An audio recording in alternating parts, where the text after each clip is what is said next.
Today, we're making rich and creamy homemade chocolate ice cream with just a few simple ingredients.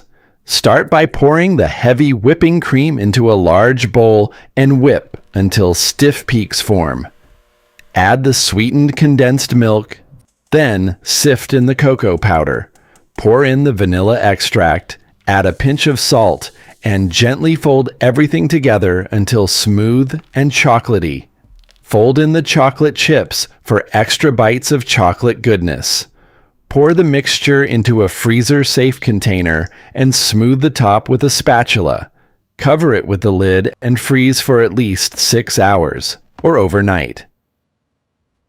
Once frozen, scoop the creamy chocolate ice cream into a dessert bowl. It's rich, smooth, and absolutely delicious. If you enjoyed this recipe, don't forget to like, subscribe, and let me know in the comments where you're watching from. Enjoy!